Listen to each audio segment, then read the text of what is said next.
Well, this is the day after I interacted with SEWRPC, and SEWRPC is the Southeastern Wisconsin Planning Regional Commission. It was developed I think first started in 1960, so it's been around for a long time. So what does SEWRPC do? Well, it does a lot of stuff, but what it did for me yesterday, which was Thursday, is they helped do what was called a wetlands delineation. Now, this is something that's important in Wisconsin because Wisconsin, like Minnesota, is just covered with water. I mean, there's water everywhere. So wetlands are a very common feature in this state. And the goal, of course, is to save wetlands, preserve them.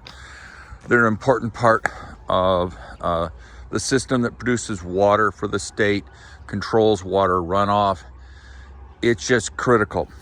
And in the past, before 1960, people used to just fill up wetlands, and destroying these natural habitats, a way of managing the rainfall that occurs in the Midwest, was a bad thing. And it took us a while to learn that, and the state of Wisconsin, to their credit, decided that they needed to support local communities, because trying to manage wetlands is a daunting task. It's a gargantuan thing to have to do. So in the 1960s, Wisconsin came up with SEWRPC, and as time went on, they started doing wetlands delineations. Now, what is a wetlands delineation? Well, I think the word actually does a pretty good job of describing what it does. It delineates or marks out wetlands. Now, what is not known is that these wetland delineations are a complex, scientifically challenging process. You have to define what a wetland is. We all know what we think is a wetlands, but having spent 8 hours with 4 SEWRPC individuals yesterday, I realized how complex wetlands delineation is. It's not easy. I'll try to sum it up. What they do is they look at the topography, what is the shape of the area. They look at the plant life, and then they dig holes in the ground up to 24 inches and look at the layers of soil, defining what kind of soil it is, and has it been, they call it being hydric, meaning water, because wetlands are wet, and soil that sits in water changes its colors over time. And it is a good marker as to how much water exists in the soil, i.e. wetlands. And we want to preserve wetlands. Like I said before, that's a goal we all should be for. So I spent the day with them, and the end result is we dug holes every 500 feet. Well, they did, I didn't. They examined the soil in the holes, and it's a very complex process. And these people have 23 years, 6 years, 19 years of experience. So this group of people that showed up to do what it on the surface seems like a very simple process, it took an incredible brain trust to do it. Now I'm going to show you some of these little orange flags. These little orange flags mark where the in the ground flags are. Now it's a little windy today, so it may be a little harder to understand me. And I'm sorry about that, but it's just the way it is. So the bottom line, let me give you the background, is I have 18 acres of property. And it is, like most Wisconsin territory property, it's got a lot of wetlands. And these wetlands, like I said before, repeatedly have to be preserved. Well, I'd like to put a pole barn or an accessory building in this area to get rid of the containers. In order to do that in Franklin, you have to get a wetlands delineation first, and that was accomplished yesterday. And then you have to get a certified survey map that takes these orange flags, which I'll show you in a bit, and marks them on the map so that we know the boundaries of where the property is. And it goes all the way out to that area out there and all the way down here. They overlay the wetlands on it, so then you can decide where you can put a building. And I'm thinking about 4,000 square feet, not 100% sure, but that's a pretty big pole barn. You've got to keep structures away from bodies of water, and out there's water. And for example, in this area, you had to be 75 feet from a body of water. You had to be 50 feet from wetlands. Wetlands do not have surface water like the pond. You can work up to 35 feet of wetlands, but you have to restore that 15 feet, so you get a total of 50 feet. So I'm thinking this is a good area to put a pole barn. It's way behind on the street. It's out of everybody's view. It helps with the aesthetic. I mean, there's nothing pretty about a pole barn unless you're into pole barns. So, spent a lot of time. We walked the entire 18 acres. Now, SEWRPC has support people to do their wetlands delineation. And what these people do is when you provide them with your address and where you're located, they pull up all the old records from like the 1970s. There's a thing called Farm Service Administration, which actually back in the 70s and 80s and 90s would fly over the area and take photographs and keep records of them. I've actually seen them. It's pretty amazing to see these black and white aerial photographs. But they use that to help decide how have the wetlands changed. Obviously that pond out there has grown in size. It didn't even exist in 1970. And they are able to tell from these overhead photographs this area is likely to be wetlands, but it requires an actual physical visit to the property to decide if that's true. And so that's what we did yesterday. They took their packet of information, which was provided to them by a wing of the SEWRPC, gave it to the wetlands delineation people, and proceeded to walk the property. Now, I'm fascinated by this kind of stuff, but I'm kind of a nerd geek at times. I have some very interesting things I like to do. I mean, it goes from racing cars to walking my property with SEWRPC to decide what is wetlands and what isn't, and to learn the basics on how it's done. Now, don't expect me to do it. Now, getting SEWRPC to do a wetlands delineation in Franklin, Wisconsin, requires the city of Franklin Planning Department to request of the state wetlands delineation group, would you please do a wetlands delineation on my property? I can't do it. It's just a procedural issue. Well, I got to be honest with you, I had a real challenge with that. My planning commission, I asked for months for them to send a letter, an email to SEWRPC requesting a wetlands delineation.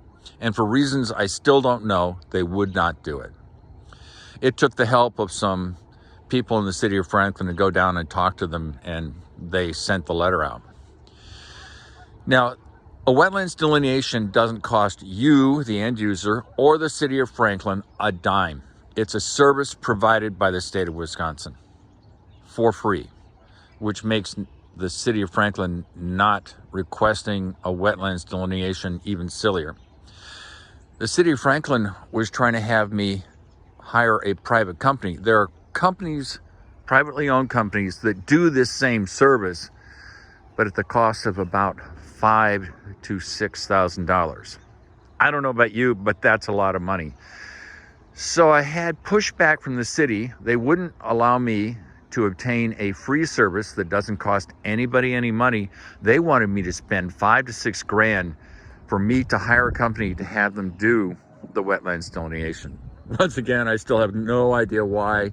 It doesn't make any sense to me, but sometimes governments are nuts. Sometimes they do good work, sometimes they don't. So they came out and did the wetlands delineation for free. I spent the day with them doing it. It was sunny. Today it's cloudy. And I learned a ton. So this is sort of an esoteric video on what they did. Not all of it. I mean, 7 to 8 hours of walking around this whole entire property with 4 individuals. There's a lot to digest. So what I've done is broken it down to a lot of the soil sampling, and that's just amazing. They can tell you if the soil has been disturbed, whether it's fill. Now, most of this area here, because it was farmed for hundreds of years, is filled because this used to be a lot of wetlands here. And the farmers back then needed to put dirt in, fill, which has a very distinctive characteristic, in order to not have the houses and barns and extra sink into the ground. Then they put in drain tile to drain the wetlands so they could farm it. I mean, that's just the way it is. So we have a history of a lot of fill here, and the people at SEWRPC doing the wetlands delineation are able to distinguish between fill, regular ground, etc. All good work. So I had a good time. They were wonderful individuals, if I haven't said that already. Professional, polite. I asked them if I could go with them. Didn't have any hesitation doing it. So if you are going to put a building on a piece of property in Wisconsin, you have to have a wetlands delineation. Getting wetlands delineation, you have to get on a list. And initially, when I finally got the city of Franklin to request that I get a wetlands delineation done, it had taken so long that I was expecting to get the wetlands delineation done in the spring of this next year. I thought, okay, that's life. I'd like to get the pole barn built. I'd like to get the process going. And then lo and behold, because the weather's been so nice, SEWRPC gave me an email and said, hey, we're coming out. And I thought, well, this is great. And it is great. And it's great because, one, it's free. Two, I learned a lot. And now I'm 6 months ahead of the process. Now, I've already got a certified survey map surveyor coming next week. Because once these orange flags are laid out, they'd like you to get the orange flags delineated onto the certified survey map as quickly as possible. Obviously, these flags can be blown away, but they're pretty secure. So that gives me the advantage of submitting my paperwork, my design plans for the pole barn, the certified survey map with the wetlands delineation on it now, because it can take months and months to go through the bureaucracy of trying to get a building built. Why does it take so long? It's a complicated process. Do I like it? Nobody likes it. It can take a long time. So I originally thought, I might get the pole barn done by September or October of next year. I'm being positive. I'm thinking I might get this pole barn done June, July, which would be fun, because putting vehicles in these shipping containers to store them, it's kind of a pain in the rear. But that's a first world problem. So we're going to walk up on some of these orange flags here. It will get windy out there. My apologies. So the SEWRPC people came out, like I said, and what they do is they look at plant life, and they have all these books and biologists. I mean, I was dealing with a lady who's got a master's in biology, who she can identify these plants, and there's lots of plants. She can just go, that's this and that's that. When they found plant life that was consistent with wetlands, they would stop, and they do what's called an upland hole and a wetlands hole.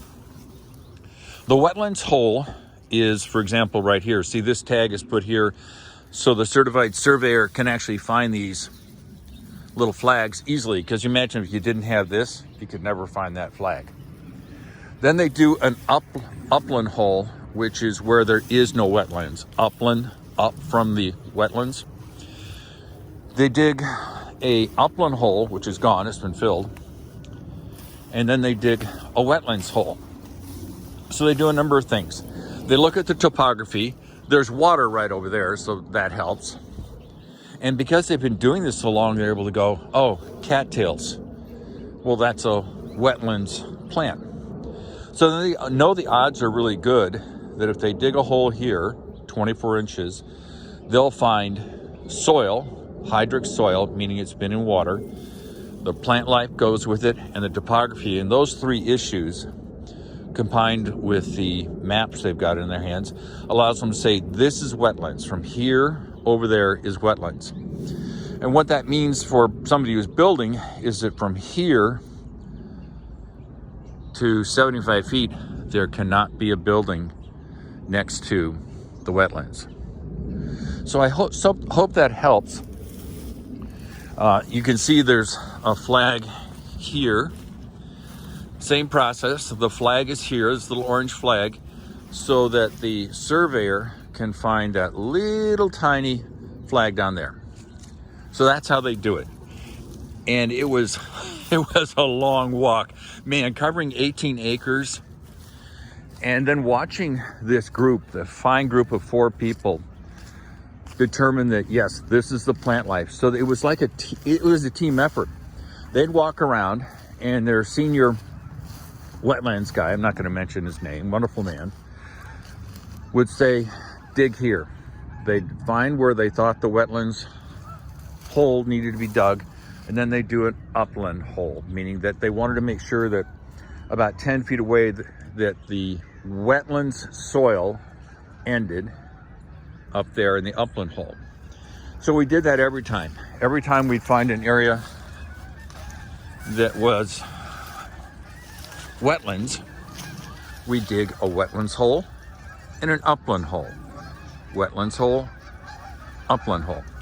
Now some of it was very easy. I mean, the soil was soft. It was easy to dig into. No big deal. Oh, here's my trailer. I sealed the surface yesterday. Well, actually 2 days ago.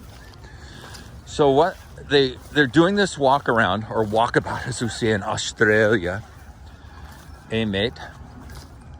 And although it's easy for me to see, I'll zoom it up.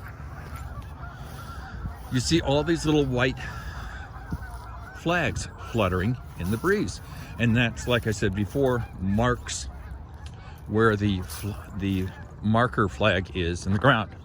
And like I said before, that's to assist the certified surveyor, who's a completely different organization, not related to the state at all. There's the flag, there's the marker. And I will have, like I said, a certified surveyor coming, and I will be his pole assistant. And it's a GPS pole. Hopefully I'll be able to take a video of that. Same thing here. Flag, flag. I'll take the pole when it's time and put the pole right here. We'll GPS it with the satellites in the south. It will then be put into a computer program. We'll be able to generate the map, the certified survey map. And life is good. Oh, there's the water. There's the wetlands. Awesome. A lot of water around here, which makes it beautiful in many ways. It's kind of fun to have all the wildlife. The water's a bit of a pain if you want to build something. This is not Arizona. This is not New Mexico. This is Wisconsin. I always like to say it with that nasal tone, Wisconsin.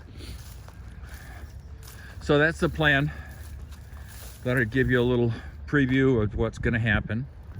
I'm excited. Got a 5 to 6 month head start. Obviously holidays, Thanksgiving, Christmas, New Year's will slow the process down, but at least I'll be ahead of the power curve and be able to get the pole barn, which is going to go here, started early rather than late. So love you all. Sorry for the long conversation, but if you haven't done a wetlands delineation certified survey map and tried to build in this area, it is complex. It's not easy to find out how it's done. Don't ask me why, it's just not. And if you're like me and you like to do it on your own, understand what's going on, it can be really hard. Instead of people just coming up and saying, hey, you need to do a wetlands delineation, you need to do a certified survey map, and then come back, oh God, it's almost like a secret handshake. But now I understand. So love you all. Talk to you later. Bye. So they're definitely different colors. Right.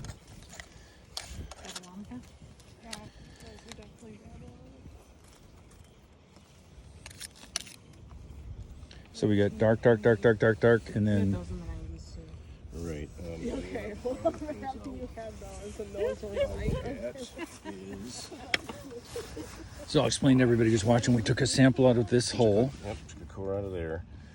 Your top dark surface goes to about 9 inches. Okay.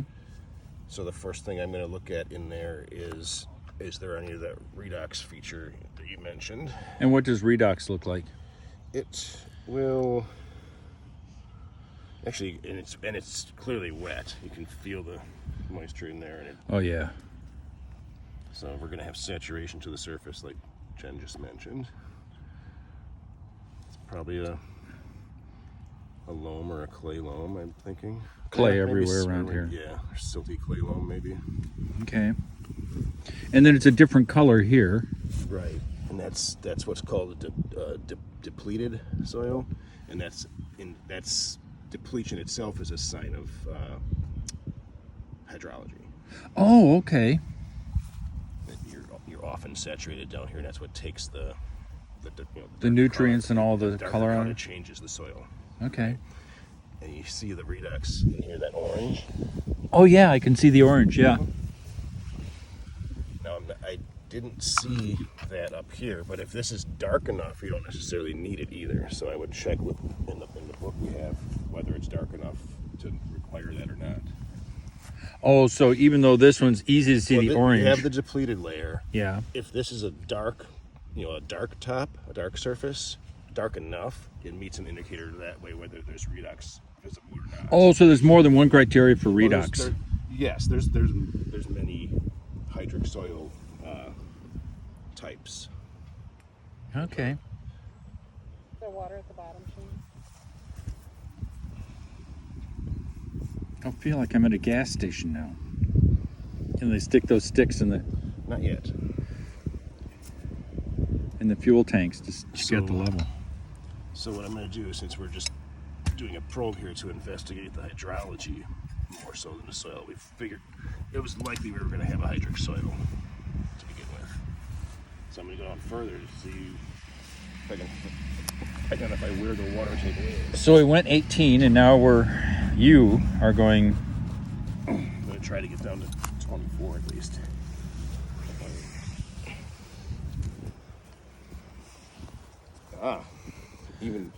Even that- oranger. That's that greenish in there. Yeah. Yeah, a lot more redox. And there's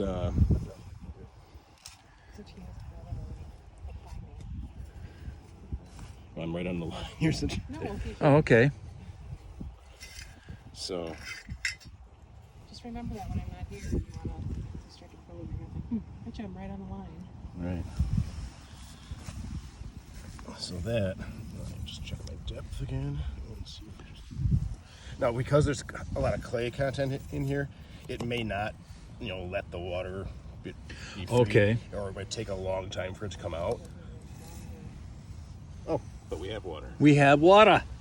So we would have a. I'm down to. Yeah, so we would have two primary hydrology indicators here: saturation in the soil. Okay, because of And the. that has to be starting anywhere above 12. If it starts above 12, that we meet that, and we find a water table, we meet that. Okay. And because the water table is below 12, though, it's called the dry season water table. Because after July, we're into dry season. Oh, okay. So it recedes, and this is sort of a Right. leftover trail. The fact that there is a water table in the top 2 feet tells us that, obviously, like in May, June, it's going to be higher than that. Okay, so it goes up and down. Yeah. Okay. So, And if you look at it as far as a timeline, your soils are kind of your longest indicator. right, that's like the historical record. Right? Oh, I Because see. It takes a long time It to takes a form long hydric time. soil. Yeah, it takes a very long time for the soil. This greenish is what's called clay. That tells you it's wet very often. Oh, I see. It's a very light green. Yeah. So you're saying that identifies it as. As that's part Gets of, wet a that's lot. part of what you typically see in a hydric soil. Okay. Is that clay. Sometimes it's even closer to the surface, but Would you say gray or green? clay. Clay. I don't Clay even does know what not clay equal is. gray. No, but all colors have to have like 2 or 3 names Of connected course, to them. yeah. So do plants. Sandwood brown. Yeah. Whatever. Yeah, so So that's clay. we have numbers and letters connected to these colors. Okay. So that's a color, So that clay. that greenish color might be what we call like a, I don't know, maybe a 10YR 51 or no 10Y 51 or maybe 5GY 51, something like that. It tells you that there's the greens and yellows in that make that hue. Okay. So as far as our three indicators that we have to have in order to define our boundary, soils are the ones that usually extend beyond our boundary. Yeah, Only we're probably going to be because hydric up there water- too. Oh, so because it's going to move up, Yeah, Yeah. yeah. it's going to seek its level. In the soils in are the usually- subsurface. Yeah. Yes. But not necessarily close enough to the surface to dictate that the plants remain hydric way up there. Okay. But the soil might, at this depth might show that there's water close to the So it's surface one of the sometimes. indicators, Yeah. the Right, hydrology. soils. Well, hydrology. Hydrology is kind of our most recent indicator because it does fluctuate Okay. so much. Vegetation is kind of our middle of the road. You can certainly have wet plants grow on the upside. You can certainly have They don't read the upland book. plants Sometimes they cross Those the line. plants. grow on the hydric side. So it's and as far as your timeline, soils usually take the longest. So then it's your vegetation, and then it's your hydrology. Is kind of your most recent. Oh, indicator. hydrology is the topography. Okay. Well, hydrology is the water, and The water. topography is one aspect of that where you might expect it to be wetter Okay. or not. So this is slow to come on and slow to go. Right. It's there. It's a constant. Yeah, unless you came in and completely removed it. Right. We would, Even if you effectively drained this with a massive drain tile, again, That would still be It there. would take a long time for that to change. And, Oh, look and when you say different. long, what does long mean? Long, 50 years, 100 years. Oh my Yeah. God. Yeah. It's because our hydrology has been so altered by ditching and tiling and those kind of things. Oftentimes, the first settlers were trying to drain land so they could farm it, And that's what was done here. That's what was done Yeah, here, and yeah. so oftentimes water levels are affected, drawn down, and so you have the soils that are kind of take a long time to change, reflecting that old regime of hydrology, which was just a wetter landscape. Right. Even where you mentioned there was filling here decades ago. Yeah. Some of that soil, soils and whatever. Some of that will reflect some of these indicators. Oh, it'll too, be similar to this. but not quite as distinct. Okay. So we still see it in fill material. well, and a lot of times some of your fill material is a wet soil. Right. Sometimes it's Oh, so dredged. it brings its Sometimes past it's with dredged, it. like the dredge out of the pond. If that was placed around and spread around the pond, some of that's going to have even some of this in it. Fascinating. But it's near the surface. It's not in its natural place, obviously. But It was moved. yeah, Right. It's not going to have hydrology. but it won't have hydrology if it's a big berm or something, for example. And it may or may not have veg. Right. Depends on what seed bank is in that soil and if it survives or what. Which is why you need all three. Yeah. Yeah. And Unless one of them is disturbed or problematic. Got significantly disturbed. We can explain. If we have the other two, we can explain why we're not meeting that one at a given time. oh, so you look at it and say, like, there's a food plot up there that's been disturbed, but I think they only went down Well, like- this far. Right. Well, and even right here, this is vegetation's been this is disturbed. disturbed here due to because Oh, it's so managed disturbed to is a be- generality, determining all of the characteristics you're looking for. Our hydrology and soils is pretty strong here. If where I'm standing if where that probe went in didn't quite meet vegetation, but say it was close, we would say it's just disturbed vegetation, and we'd still call it wet. Okay. All right. So this would have been over here had it not been mowed on a regular basis. You'd have reed canary grass probably right where we're That's the standing. conclusion we're coming to. Yeah. Okay. Vegetation would be here if not for the mowing. So And there is vegetation here that indicates wetland. It's just not as prominent as it is over there. Right. So there's like everything, there's a fair amount of science, but there's some, you've got to just be able to integrate it into something that makes sense. There's some judgment involved in Right, it, and experience. In a perfect world, we would look at, we'd have like monitoring wells set up here, and we could see what the hydrology does over a period of time, Right. and you could get an idea of what it looks like in a normal condition where we're not wetter than normal or drier than normal, and that would be the most effective way of delineating wetlands. But it's not practical for us to put in wells on everybody's property and You'd have to and- shove and PVC monitor pipe it. down The everywhere. water table's coming up a little bit. Even as Oh we yeah. It Very just gets interesting. Very expensive to do that. We have done that on some sites because the site's just so badly disturbed that we have to. Oh, okay. All right. speak. Oh, for wells, yeah. So we basically have to make a decision, you know, to what we're seeing today on the site. Does it reflect a long period of time, or is it just in a? We look at precipitation 90 days before. So we weigh the last 30 days more heavily than the last 60 versus the last 90. Okay. We also look at long term, like drought and things like that, are all part of the consideration that we're looking at. So there is a lot of, I'd like to say, art in it. There There's is. art to it. You're simply in a lot of different data and trying to decide what's going on. Yeah. Okay. Well, like some of the hydrology indicators that we often see, even if it's bone dry now, we might see like a watermark on the base of a tree or something that indicates, hey, this is like flooded sometimes. All right. And here I thought it was just going to be a core sample, and you look at the grass, and then you walk away, and you guys have an early lunch. No, we'll be here all day. Yeah, that's what I figured. I've just seen this part, and I'm going, this is a serious endeavor. This is not just literally a walk in the park. Well, it's gotten more serious over the years too. We used to stake boundaries largely based on vegetation. We used to go out in the winter, December, January, and go out there and look at the veg, identify it in the winter, and then make a decision. That's no longer allowed, Yeah. and it's good. It's not, frankly. It's good Yeah. because that was it's crazy. better to be more accurate and actually assess the soil and hydrology too. Okay. Like on a site like yours, we might take 3 or 4 samples back in the old days, We're 20 gonna do a years lot- ago. Yeah, we're gonna do a lot more. That's than just not cutting it. And you can't document the site by doing that. All right. But we all worked under well, at least me and Jen did, under the wetland guru for the state, Don Reed, The godfather of wetland delineations. who has now received his eternal reward. Oh. But he was really he was in on the early, when this thing first started, wetland science, and worked with DNR and Oh, Corps of Engineers closely to kind of develop so regulations. And those have evolved over time. They have. Yep.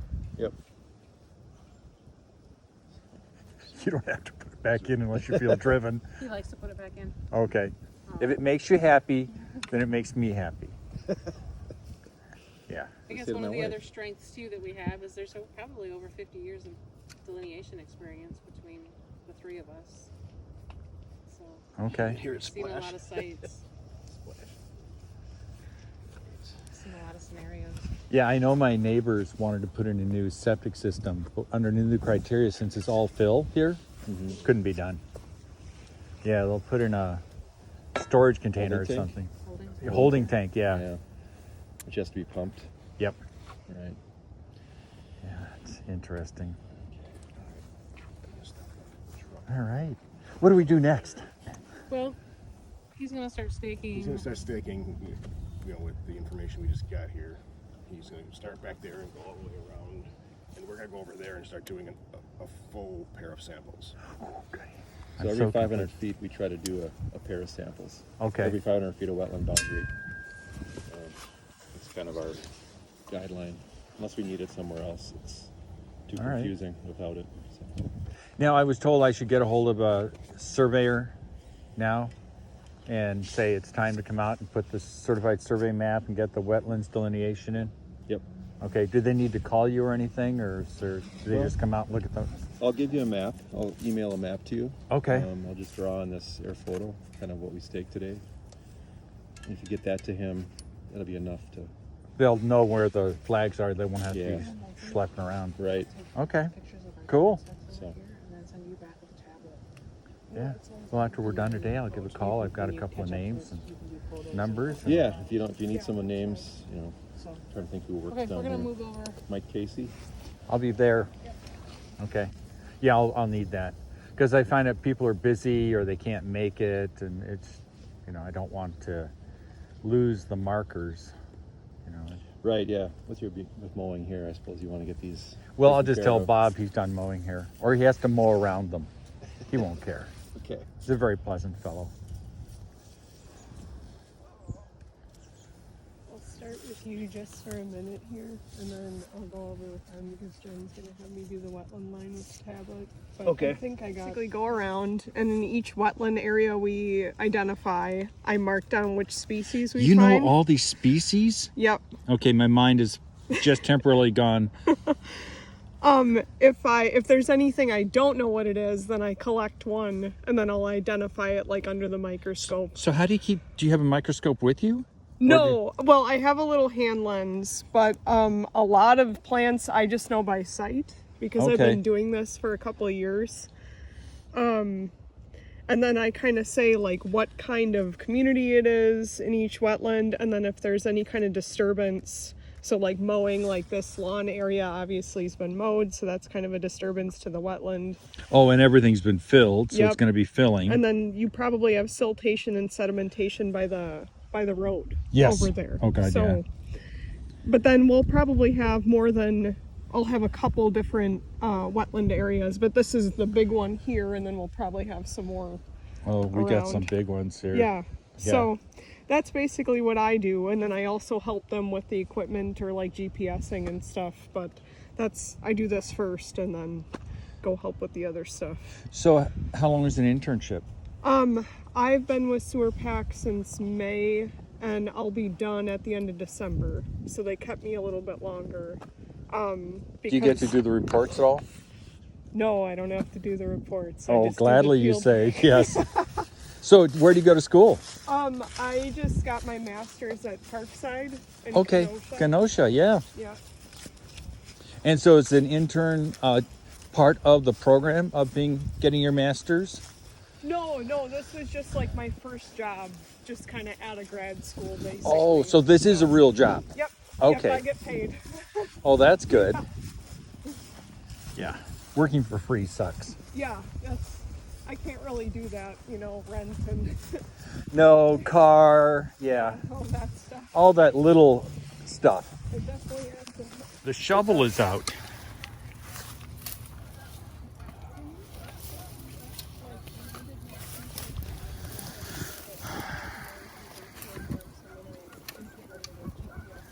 So what's the shovel tell you that the core thing doesn't? Well, this is just so I can get in there further. And actually, Shane, we blew it on that first one. We should have taken the soil temperature, Oh, but it was probably underwater. it was underwater. That's a very good question. My preference is to dig the first 12 and probe the second 12. Oh, okay. Only because you Easier. see more Okay. You're saying it was in the top. So many of our soil indicators are determined by what we see in the top 12 inches. Mm-hmm. That if you have more soil to work with, it's just easier to find them. So you dig the first 12 if you can, and then Yeah. bore the next 12 Yeah. for a total of 24. 24. And sometimes we can't probe, so we have to auger Yeah, if it gets rocky. Oh, okay. tight, dry If it's clay like that soils. stuff. Really hard? Yeah. Huh? Really hard? Yeah, that's my preference. So if I'm out doing samples, that's usually how we do it. My preference would be to have Shane do it. Well, I'll admit, he does a lot of the digging. Oh, there's the rock. But Chris and I do try to dig a hole for every one he does. It's as simple as that, but you still have to carry it. Oh, you can see that's like a mixed Yes. material there. Yeah, no, I know that we can do that, but a lot of times we're not close together, so So that's the thing about it. I just don't even ask Mike to set you up. I mean, like right now, if you want You guys would be close enough right now. 20 feet is that better range. Did you get to 24? I only got to 20. That's probably all we're going to need for the upland sample. And what's an upland sample? That's Not a wetland sample. yeah. As opposed to the wetland. So I'm on the upside of the boundary that he's marked. Oh, okay. We just have to document, the differences. So, and then she got a picture of the profile there. That's why I lay it out. So Okay. And you put that in your report? Soil pictures we don't. We just keep them for our reference. Okay. but sometimes it helps if something didn't get recorded or. It looks brown, and I see a little bit of orange there. Yeah. And that's probably. Oh, I'll have to see the color, but it's probably the same as this stuff. It's probably not really. That's why it gets tricky when it's fill material. That may not be. That may have been a legacy from where it came from. That might be right. That might be some of that. It might not be a redox thing here. Oh, any water down there? No, I can tell by just kind of how this was that there isn't going to be, but Okay. I will check at the end. I'm not telling you what to do. But, I'm just being I need the book. nosy. The book. The book. Here, I'll hold this for you if you want. Oh, You got it? I need to hold it against. Oh, okay. So, actually, I turn around. Oops. I'll turn around because I want to see this with the sunlight, like that. Hold it up against the color tiles here. Oh. And so my main matrix, they call it, the main part of the soil, is, I'm on the 10YR page. That means it's like a yellowish brown color. 3, 2. So the second one in is what I'm seeing that as. So much browner there. Yeah. And this would be more the redox? These would be the darker ones. Like if it was the 2-1, that's the darker one I mentioned. Where if we have a whole bunch of really dark stuff on top, we don't even need to see the redox features. Often we do, but we don't need to if we have depleted stuff below. Okay. Because that's another indicator. So this is less wet, more wet. Not necessarily. No? A dark surface like that often is wet. Oh, it is. Okay. Think of like sod farms, muck farms. They turn out to be these twos. They'll be this or even darker, even like dark like this. Oh God. Okay. Yeah. So and then like this gets like as I go back in the book, it's like more like yellower to where now it's even kind of greener. Mm-hmm. Depends on what the parent material is for that. But this is this. I'm just gonna shout out to Jen now. I have 10YR32. So that's the main brown color in there. Okay. And then I'm gonna look at this tanner kind of thing, which is, I would say that this one maybe, this 10YR54. Matrix or model? I think it's a matrix. Matrix? Yeah, I think there's so much of it in here that it's the same matrix that we see in the bottom there in the probe. So. And matrix implies that it's part of the whole thing? Yeah, as opposed to this redox feature that we look for. Okay. Because that actually happens to be a color that is often can be a redox feature too. I'm making the distinction here that given where I am and that I know there's some fill material in here that I'm thinking that's not redox. Okay. It came with it's tagged along with the mixed dirt stuff is that they threw in here. Yeah. Okay. So we'll give that 5.4 stuff like 15%. And then one of the things I do for each layer is to see how wet it is? Well, I'm looking for that too, and there's moisture in this, but I'm not gonna say that's saturated. No, it's just moist. Right. So, and then I look at where does this? So this first layer that's all the same like that. I'm gonna say that goes down to about 14. So she just recorded that too.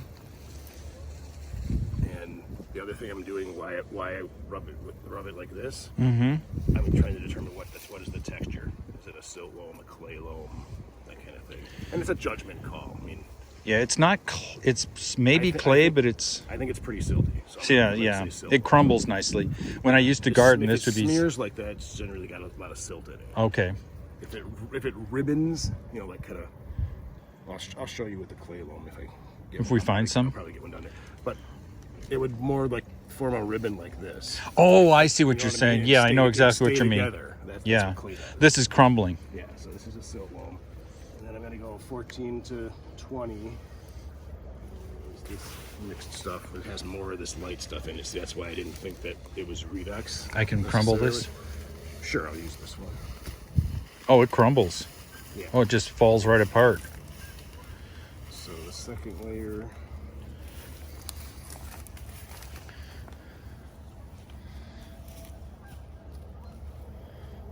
There's a little bit of dark stuff in here.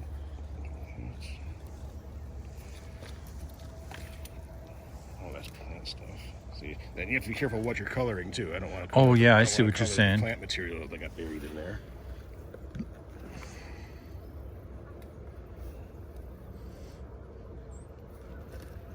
So this, and often with fill, this is like random mixed stuff. We don't see natural soils that are gonna include all this stuff. I'm gonna say. So it right was now. dumped here. It was dumped here. Yeah.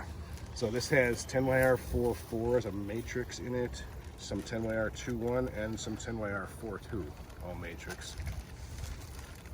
And now there is a little bit of redox on this, but it's not really going to mean anything. Some 10YR56. Give the redox 5. So this complicates your life because it's a gamish of all sorts of stuff, and you don't know if it Because was. of what a random mixed bag this layer is, it really doesn't matter exactly what I identify it as. It's too much of a It's mess. not going to make a hydric. It's not going to meet any of those hydric indicators with it. Okay. So It'd be like me bringing you potted soil and saying, "Where's this from?" You go, "It's from the bag." right. Yeah. Yeah? Gonna blossom. I think it's upland